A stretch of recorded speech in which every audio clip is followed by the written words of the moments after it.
As I'm sitting here waiting for the chicken to get done and I have all my prep work done, I'm really thinking about the flavor profile, and I think we're onto something here. What is up, foodie fam? Welcome back to the channel. I am Dean from the Tailgate Foodie, and today I'm going to show you the recipe for week 5 of the mashup. Here we go. So many textures and so much flavor. Honestly, this was a really difficult one. The past 4 weeks have been pretty awesome, including last week. Let's take a pause and rewatch some of last week.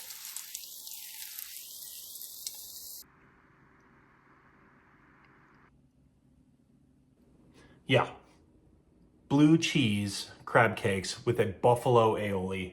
On to week number 5. I did not have the easiest time coming up with something for this. Part of that is because we've already had the Houston Texans. We've already done a Texas team. They're super well known for their smoked goodies. So what am I gonna do? We got the Steel City with Pittsburgh, and we got the Dallas Cowgirls down in Texas again. I got to thinking, there's a company in Pittsburgh that makes Pittsburgh-style sandwiches called the Primanti Brothers. They throw French fries on the sandwich. It's on thick cut Italian bread. They throw the coleslaw, the tomatoes, and French fries. That's the topper, the French fries. How can I make that and mix it up with Dallas? A couple cooks ago, I forgot to check to see how many pellets I had in my hopper, and I ran out mid-cook. So now I'm making sure that I check every time, because that's the first time it's happened to me. And when it starts to sound like a jet airplane, you know you're good to go. F-35, baby. Today is not a normal cook on the smoker, so we are bumping that bad boy up to about 300 degrees. Don't walk to the grocery store to grab all these ingredients, because once this recipe goes virus on YouTube, all the ingredients will be off of the shelves at all the grocery stores. You will never see the Tailgate Foodie using chicken breast. I shouldn't say never, but mostly we're going to be using chicken thighs. It's harder to screw up. It's way more flavorful, and it's just easier to use. Honestly, this was the hardest part about the entire day.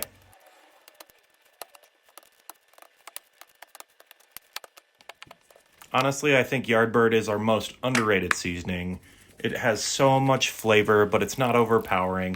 It has sage, ginger, and pineapple juice powder. Super savory, not sweet at all, just an absolutely delicious chicken seasoning. We got the pellet grill all heated up, and we got the chicken all seasoned and ready to go. Unlike the Cowboys, am I right? Like I said earlier, I tend to cook my chicken at about 300 degrees versus low and slow. It just gets a nice, better exterior. It's not as rubbery on the outside, even though we are doing skinless. It can still get rubbery, trust me. I know what you're thinking. And yeah, I do make a lot of coleslaw. I think it goes really good with a lot of things. There's a lot of flavors you can play around with. Obviously, that first one was a fruit-forward coleslaw, and this one's going to be almost like an elote street corn Tex-Mex, just a badass coleslaw, to be honest with you. All the flavors that I'm adding to this with the corn and a little bit of sweetness, with the chili peppers, they're not going to be super hot. It's just nice and peppery and earthy. That nice soapy cilantro. I'm just joking. I absolutely love cilantro. I am lucky to not have that gene that causes the soap. I stirred it up here and then instantly realized I forgot the onion. Honestly, red onion's going to be super critical in just imparting a lot of flavor into this coleslaw. If I've said it once, I've said it 1,000 times. Learn how to chop up the onion. It's going to make your life so much easier. With this one, because it's that street corn style, instead of using apple cider vinegar for the acid, we're going to use lime juice. On top of that, with the White Lightning, has that apple cider vinegar. You're going to get plenty of acid in here. Don't worry, you're not going to trip.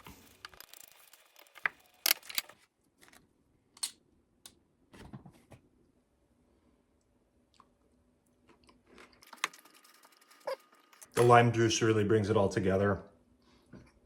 Nice thing about using White Lightning here is usually you'd use mayo and sour cream, but because of the acidity of this, That's kind of what the sour cream brings. Brings out that unctuousness. That's a big word for me.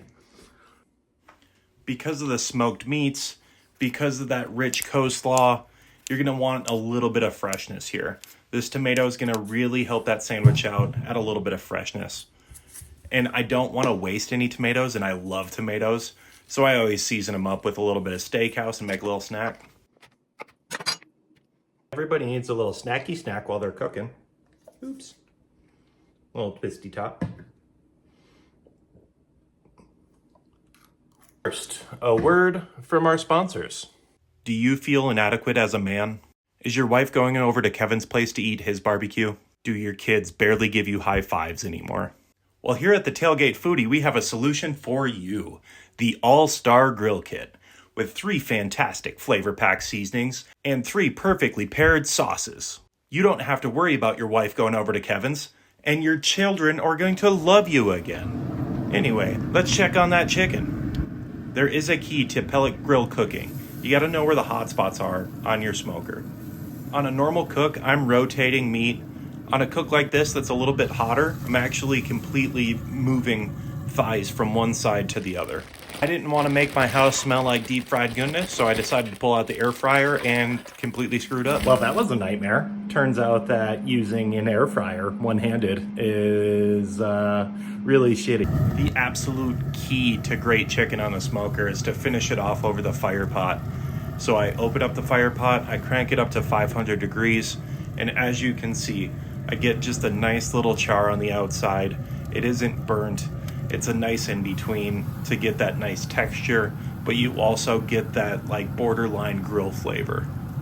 And trust me, I know and agree with you, nothing is ever gonna top charcoal. Well, I didn't screw up the fries too much. They were actually wildly delicious. And like I said earlier, instead of doing full-blown sandwiches, I decided to do like sliders. So I just got 1 loaf and made some nice slices. Sandwich, assemble! Yes, I'm well aware how corny that was, and I'm okay with that. So I did a layer of fries first to get them slammed down into that soft bread. I put the chicken thigh on top of that because I think it's going to just sit nicely. Honestly, I should have put the tomato on the chicken thigh instead, and then put the slaw on top of that. Obviously, the sandwich is hella tall, so just smash it down. I'm so happy with this recipe.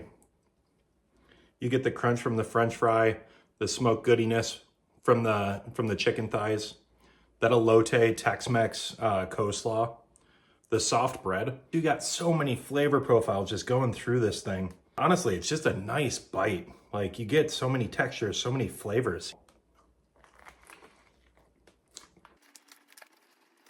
It's absolutely fantastic.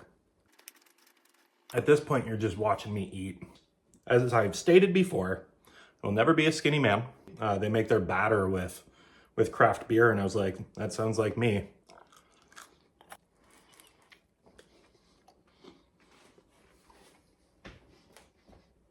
Get out of here. Whoever those brothers are over in Pittsburgh that made this sandwich, kudos. Even if it isn't for Sunday night, throw this down.